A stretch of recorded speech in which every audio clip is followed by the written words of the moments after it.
বকেয়া মহার্ঘ ভাতা, সরকারি শূন্য পদে স্বচ্ছ স্থায়ী নিয়োগ সহ একাধিক দাবিতে সংগ্রামী যৌথ মঞ্চের মিছিল পৌঁছে যায় শহীদ মিনারের ময়দানে। শিয়ালদা, হাওড়া ও হাজরা থেকে মিছিল করে সেখানে পৌঁছান যৌথ মঞ্চের সদস্যরা। শহীদ মিনার ময়দানের সভায় যোগ দেন কংগ্রেস নেতা কৌস্তব বাগচিও। এদিকে কোনো সরকারি কর্মী কাজে ফাঁকি দিলে তাকে টার্মিনেশনের হুঁশিয়ারি দিয়েছেন মুখ্যমন্ত্রী মমতা বন্দ্যোপাধ্যায়। তা নিয়েও মুখ্যমন্ত্রীর সমালোচনায় সরব হলেন কংগ্রেস নেতা তথা আইনজীবী কৌস্তব বাগচি।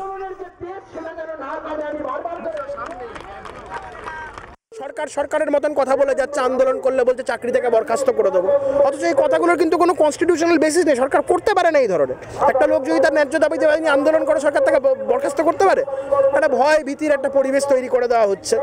সরকারের সাথে সরকারি কর্মচারীদের সম্পর্কটা যেরকম হওয়া উচিত, বা ধরুন এই যারা বঞ্চিত চাকরি প্রার্থী, তারা যারা আন্দোলন করছে, তাদের সাথে সরকারের সম্পর্কটা এরকম হবে কেন? তারাও তো এই রাজ্যের মানুষ।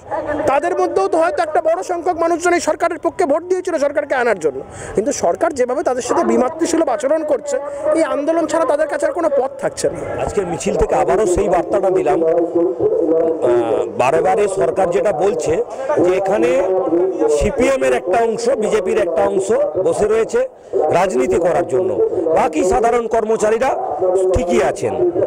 আসলে আপনারাও আজকে আপনাদের চ্যানেলের মাধ্যমে আপনারাও দেখেছেন, আপনাদের চ্যানেলের মাধ্যমে সারা পশ্চিমবঙ্গের মানুষ দেখেছে, এখানে সরকারি কর্মচারী যারা কোনো দল করে না তারা এখানে রয়েছে নিজের হকের দাবিতে।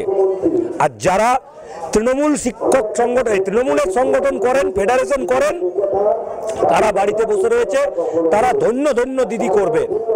তাদের কাছেও বার্তাটা দেব, আপনাদের লড়াইটা আমরা লড়ে যাব, কিন্তু বাড়িতে চোখে চোখ রেখে বলতে পারবেন তো ছেলে মেয়েকে যেই যে বাড়তি ডিএর টাকা, সেটা আমার হকের দাবি, আমার লড়াইয়ের ফসল। আমরা এই বার্তা দিয়েছি, আমাদের অবিলম্বে বকেয়া ডিএ মিটিয়ে দিতে হবে।